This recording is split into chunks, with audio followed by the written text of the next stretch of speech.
Welcome to another workshop offered by the University of Kentucky and the Office of Work Life and Benefits. I'm Azetta Beatty. Today we're going to be talking about tips for selecting summer camps. This is a big deal for parents. We know that all parents that have school-aged children oftentimes are thinking, summer's coming, what am I going to do?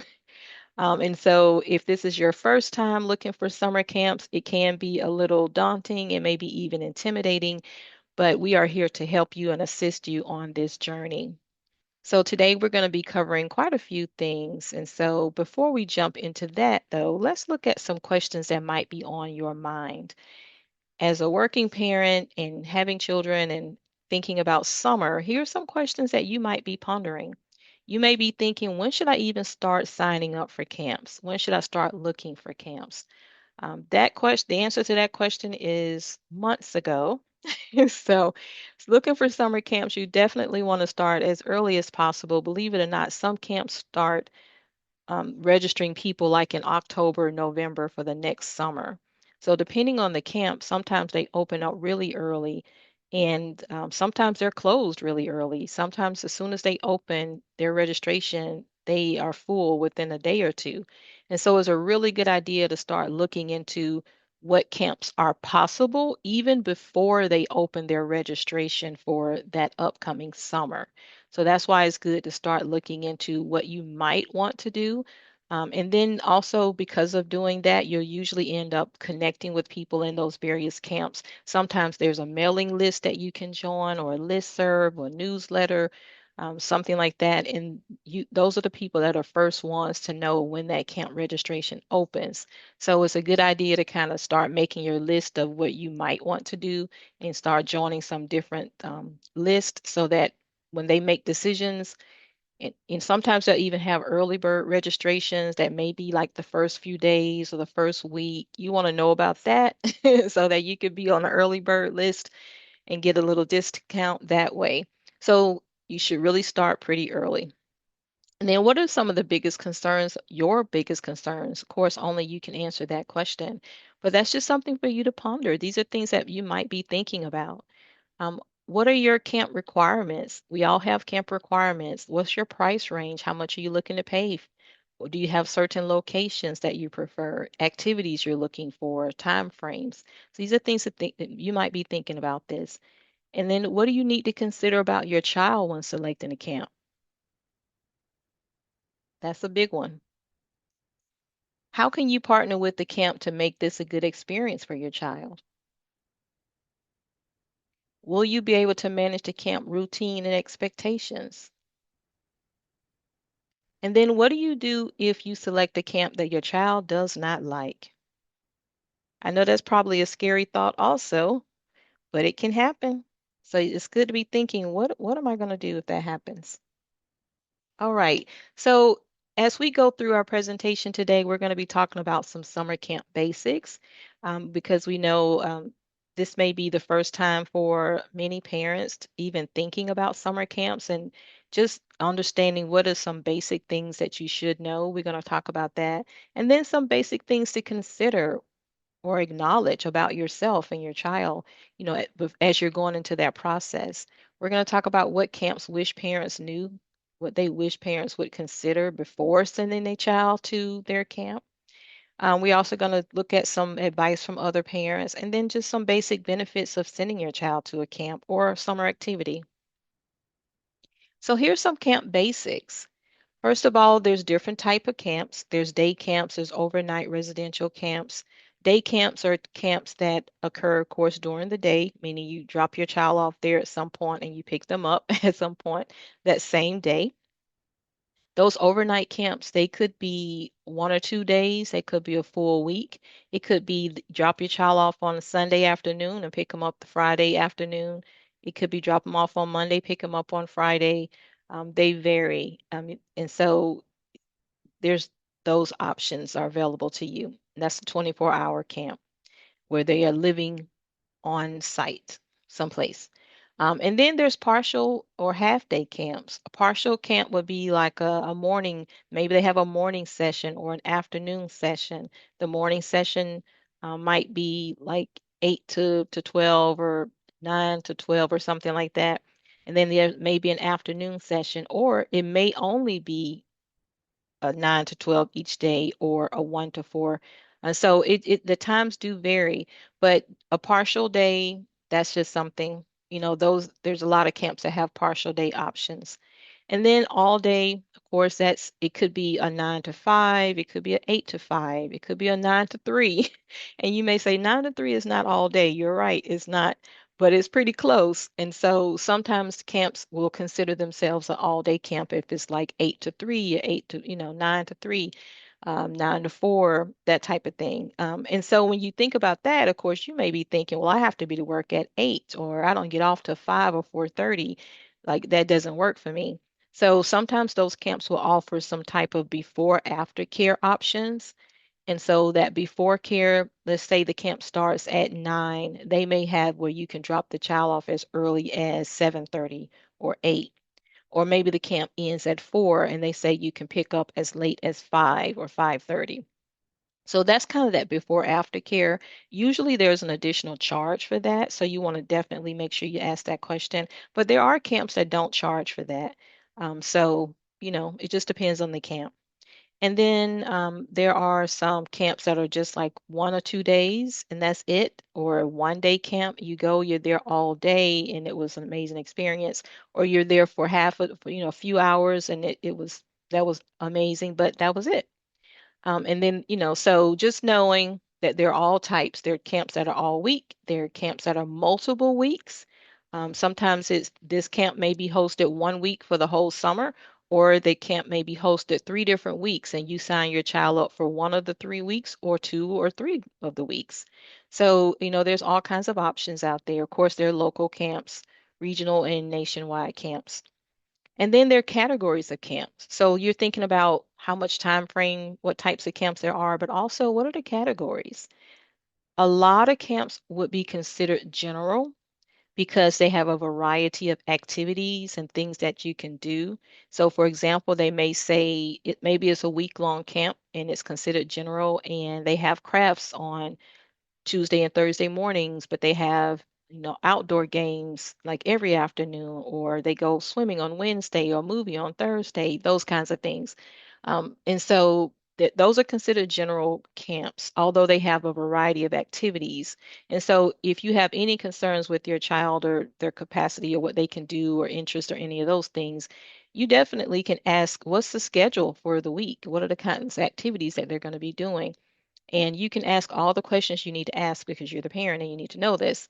So, special interest camps, these are camps that are very focused and on a particular topic. It does not mean that they don't do things outside of that topic or that category, but that is their main focus. So, for example, if you sent your child to a chemistry camp, you know that even if they're there all day or all week, you know they're working on chemistry related things. But they may also go see a movie or go to the pool or go do some extra things with that, or just have some other activities that's not science specific. So, just know that as well. But as far as the special interest camps go, they could be academic related in a variety of categories of academics. It could be an adventure camp. It could be a camp where they're, hiking and doing things like that, athletic camp, sports, equine, arts, military, religion or service, special needs, and I just put STEM as another option. So these are camps, there's categories of camps. And this little quote here that says, camp is a place where friends are made, memories are created, and dreams take flight. I love that because sometimes as a parent, if you're a little nervous about sending your child to camp, just know that it is such an adventure for them when they go to camp. Even if they're nervous, even if they don't have the best first day, oftentimes they warm up and they adjust as time goes on. But they're creating some amazing memories, and they have the opportunity to meet some new people and do some different things. And if for some reason they don't love it, it's just for that short amount of time. And so just know that oftentimes it can be a great experience. So here's some things to consider before you choose your summer camp. So you want to think about things from your child's perspective, you, the parent perspective, and the camp perspective. So thinking about from your child's perspective, you're thinking, okay, I need to pick some camps for you. What are they interested in? What do you know about their personality, their abilities, their skills? If they have any special needs. And special needs could be they're allergic to certain things or they have a sensitive stomach. It doesn't have to be autism or ADHD or something like that. Although of course, if those are special needs, you want to be thinking about that as well. But I don't want you to just limit to that when you think, are there some things that you need to consider about your child that you need to think about that when you're selecting certain activities for them? And then their maturity level. Are they mature enough to do the camp that you're sending them to? And that varies. So, for example, we'll have camp directors tell us that they'll have a child that's 8 years old that is more mature than a 10-year-old. So that varies from child to child. And sometimes the activities that they're participating in, it may not even be, it may just be that they're not mature enough for that activity just yet, right? So those are things to think about. And that may mean that that particular camp, you might need to wait a year or two to send them to because it's just a bit much. And especially when you're thinking about overnight camps, thinking about your child's age, thinking about your child maturity level, their personality, all those kinds of things. You really want to think about that for overnight camps. So here's some other things when it comes to your child. Are there possible pitfalls to you selecting that camp? Are there going to be some hiccups, some challenges, and areas for growth? And then you want to think, is it practical, realistic? Are the activities that your child is going to need to do they make sense for your child? Will they be able to be outside all day at an outside all day camp? Is that going to work for them? So you just want to think about that. And then how do they deal with stress? How do they deal with transitions? Are they good at following directions? Are they good with schedules? So it doesn't mean they can't learn these things if you identify that they're not, but it's just something for you to think about. And it may be something to communicate to the camps as they work with them. And then from a parent's perspective, you want to think about, how engaged are you going to need to be for these certain camps that you're selecting? So some camps they need you to do extra things that is not just a drop off and pick up kind of thing. You may need extra supplies throughout the week, extra resources, and so you just need to know all of that. Your level of engagement, and then your readiness. Are you ready to send them to camp? Are you ready? And what's motivating you to send them? Is it childcare? Is it just like summer's coming and I need them to go someplace? Like, is that your motivation? And then as far as that readiness go, do you have the funds to pay to send them to these various camps? Because that becomes a savings thing. That's another reason why you want to be thinking about camps months in advance. You want to, like in the fall, start thinking, okay, if I'm going to send them to these certain camps, how much is this going to cost me? And then for some of the camps that are very expensive, the nice thing about them opening their registration in the fall is that oftentimes they'll have like a payment plan option. So, for example, I sent my child to a culinary camp last summer in Louisville, and it was overnight residential for a week. And he was 10th grade at the time. He's 11th now, but he was a rising junior. And it was $900. That's a lot of money. So thankfully, because they opened their registration early, they had the option to do like payments along until you just a certain number of payments that you can kind of break it up a little bit. So if you're certain camps can be really expensive, they may be a wonderful opportunity, but if you haven't thought about that financial piece in advance, and then sometimes just combining so many different camps gets expensive. It may not even be one. It may be that your child is there for 6 weeks out of the summer. So you're thinking, can I pay for 6 weeks out of a summer? How much is that going to cost me? So this is why you want to start thinking about this early. And then as far as the parent goes, back to that emotional readiness, how are you feeling about letting them go, walking away, that kind of thing, the capacity, the commitment, flexibility. Do you have the capacity to take that on? And then the family schedule, when you're thinking about what you're going to sign them up for, how is that going to impact your family schedule? Do you have other things going on, such as vacations or trips or, people visiting you, like whatever you have going on. Just kind of think about that. And then impact on your work schedule. This is a good one to think about. Sometimes we think, yay, they're going off to summer camp or what have you, but you're not really thinking about the work schedule's impact sometimes. So when I say that, for example, if the camp is 9 to 4 and you're supposed to be work at 8, what does that mean for your work schedule? Are you going to have to make up that time? Are you going to flex the time? Like, what are you going to do with that? And if even if you have a really someone that's like, we're going to work with you, don't worry about it, then you still need to tell them that you need that flexibility so that they know, I'm going to work a little later, I'm going to work later, or whatever you're going to do to make that up if that's necessary. So just think about the impact on your work schedule too, especially depending on the camps that you select. And if you select like a half day camp, what does that mean? Are you going to have childcare the second half or the first half of the day or what have you? So, or you got to go drop them off and pick them up. So, just things to think about that sometimes we just don't think about. You sign them up for something because it looks like a great opportunity, and then you got to think, oh gosh, wait, I got to get them there. And so that's something to think about. From the camp's perspective, there's some camp details you want to be thinking about. You want to do your research, basic things, time, location, what kind of activities, the schedule for the day, just age recommendations. I say age recommendations because when you talk to the camp, sometimes even though it'll say this is for 6 to 12-year-olds, if you talk to them about recommendations for certain activities, sometimes they'll say, well, some groups ages, this works a little better for than others. So you want to ask those questions. You want to think about staff to camper ratio. Like how many staff do they have?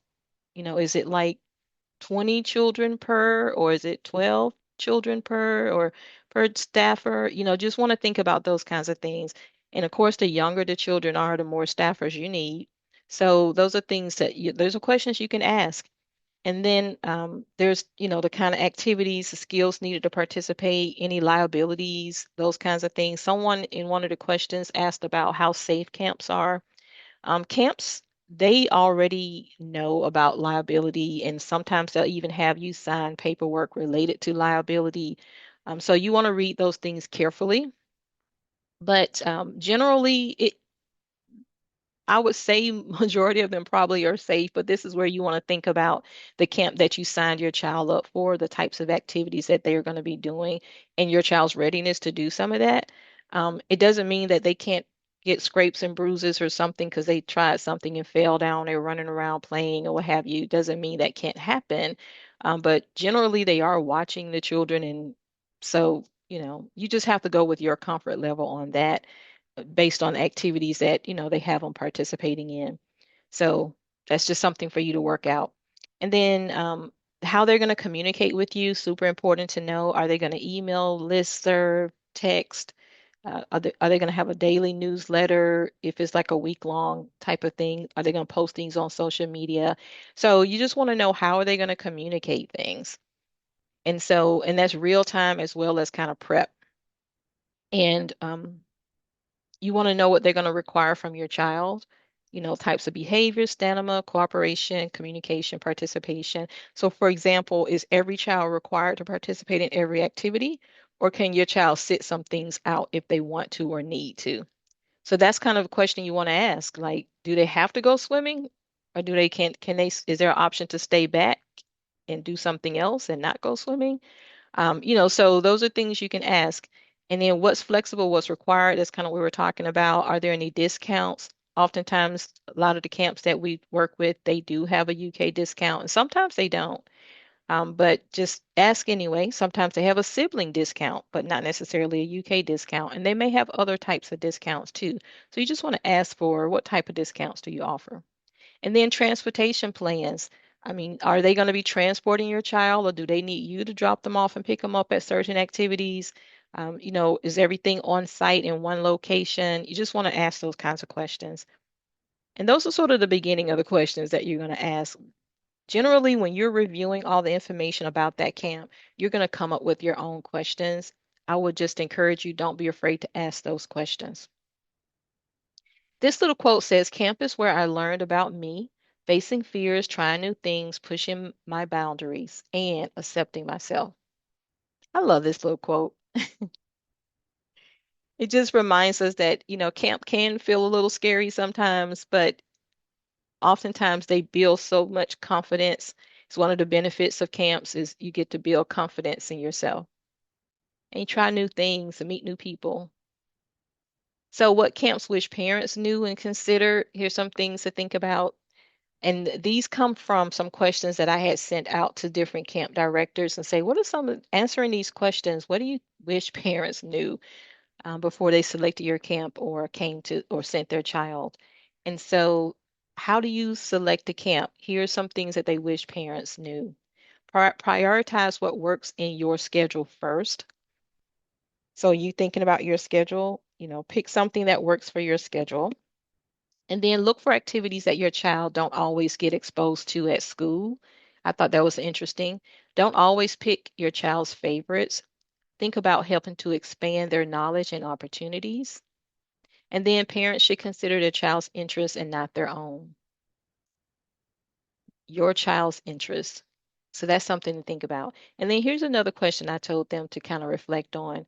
What do you wish parents knew before they sent their child to your camp or activity? Here's some answers. Your children will be okay without you. Even though it might be a new experience or they are shy or nervous, we do everything we can to ensure a smooth transition. We will absolutely call or text if there is a challenge that is overwhelming. So basically, they will work with your child, but if something really is just a bit much, just too much, they will contact you if necessary. And then other things, we expect children to be polite and treat others well. If the child is very interested in a topic and or excel in a subject in school, they may want to learn more. So that's just something. And then another question, what do you need from children attending your camp or activity? And here's some answers. They want them to be passionate and have energy to try new things. They want to be curious and a desire to learn and to dress appropriately for the activities. Sometimes you'll even see in camp descriptions about the types of shoes they do not want them to wear sometimes because if they're going to be running and moving around a lot or if they're going to be working with certain types of equipment doing certain types of activities they just like you need closed-toe shoes or those kinds of things. So that's just one example. And then any other advice, and they said prep your child for the transition, and there's lots of ways that you can prep your child. You can take them to that campsite location before they're actually going there. You can talk to them about it. I mean, there's all kinds of ways to transition, help them transition. And then evaluate the facility, schedule, and leaders of the camp. Is it a nice, safe, clean facility? Are the camp leaders qualified? Is there a good variety of activities throughout the day? So just things to think about. This is what camps wish parents knew. Now, here's some advice from parents. Things for parents, like advice from parent to parent, is a way to think about this. So here's some stuff to consider. You want to consider how your child gets along with others. You want to consider your child's interest, personality, maturity level, mental health. You want to consider touring the campsite in advance, writing a note for your child if they are hesitant, sending along a comfort item or a fidget item, just things that kind of makes them be a little comfortable. And then here's some things to do. Sign up for the social media or mailing or email list, like for camps that you're interested in or thinking about. And your child attend if possible, maybe your child can attend with a sibling or a friend to help with the transition. Ask about staff training. What kind of training do the staffers for that camp participate in or complete? What's required? What's optional? Those kinds of things. And then use your time to focus that you don't have your children with you because they're at camp to focus on your work. Like if you're working, just know that they're okay or believe it and just focus on that. And then, or do something for yourself, self-care, maybe some projects, just think about what you can do. And then watch what you say about the camp and the staffers. So these are things to do. If you don't like something you saw, maybe don't say it in front of your child. Or you do like something, maybe say it's going to be fun, it's going to be great. So just kind of be mindful what you say about the camp and the staffers around your children. And then some don'ts. Don't send them just because their sibling attended the camp. And don't try to convince the camp to break their rules. So basically, if they say they need you to do certain things, or the child needs to do certain things, or they need to, just if it's not a good fit for you, it's okay that it's not a good fit for you, but don't sign up for it with a list of their expectations, planning to try to get them not to do that. So it's okay again to evaluate it, ask all the questions you need to ask, and then when they say, here's what we need, if it's not a good fit, it's okay. You don't have to send your child to that camp. But note that it's probably not fair to them if you send them and then you want them to not do what they plan to do at their camp. So here's some benefits for the campers when it comes to summer camps. Some camper benefits, like your child might benefit in these following ways. They have an opportunity to develop confidence and resilience. They get to dive into new and existing interests, obtain life skills needed to become successful adults. They can reinvent themselves at camp. They can learn how to problem solve and resolve conflicts. They can develop friendships and create memories. These are some of the benefits that your child gets from going to camp. Here's some camp benefits. Educate the whole child, like the camps. They are educating not just whatever that particular activity is. Your child is learning how to, problem solve, how to speak up for themselves, how to do things independently, how to try new things. So they get to educate the whole child, emotionally, mentally, all those things. Allow children to unplug from technology, unless the camp is based on that. But usually that's very specific and targeted equipment. But often, it gives them time to kind of come away from that, do some other things. Offer time to play, which helps children with their social and emotional development. Offers time for creativity and movement. Introduces the child to new activities or topics. And then promote independence and collaboration and confidence. So these are some of the benefits of camp.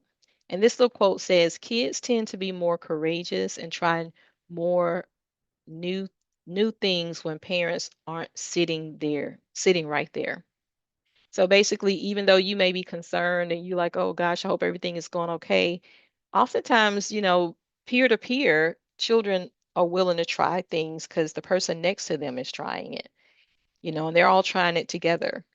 So and then they get to build some confidence. So that's a great thing. And as we start to wrap up, we started out with these questions, kind of what's on your mind. And so we're circling back to these questions to say, okay, we've talked through quite a few things, and you started out with some things on your mind. And so now what?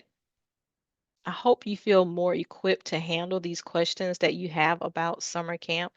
And I hope you feel more equipped to say, I think I got a good feel about how to go about selecting some good camps. So let's go through these questions one more time. But this time we're going to go through it kind of from your perspective using the I statements. So when should I start looking for summer camps? What are my biggest concerns about summer camps? What are my camp requirements? Price, location, activities, time frame. What do I need to consider about my child when selecting a camp? How can I partner with the camp to make this a good experience for my child? Will I be able to manage the camp routine and expectations? What do I need to do if I select a camp and my child does not like it? So, as we close with those questions, these are things for you to ponder and think about. But hopefully, this will help you as you are planning and making decisions related to selecting appropriate camps for your child. And know that as your child grows, there may be camps that you identify that they're not ready for right now, but they may be ready for in a year or two. So it's okay to maybe be making that list that, oh, I'm going to send my child to this camp in a year or two. Like I mentioned earlier, I sent my child to a culinary residential camp for a week last summer. And I thought at that particular time he was ready. A couple of summers before, I was like, no, need a little bit more time. And so when I felt he was ready to be away from home for a whole week, um, then that's when I signed him up for it. And he had a great experience. So, it's okay to identify some things and decide, okay, this is a good thing or not a good thing. So hopefully you guys got some really great tips and advice as we went through these topics today. And I look forward to hopefully seeing you at some of our upcoming events and workshops. Have a great day.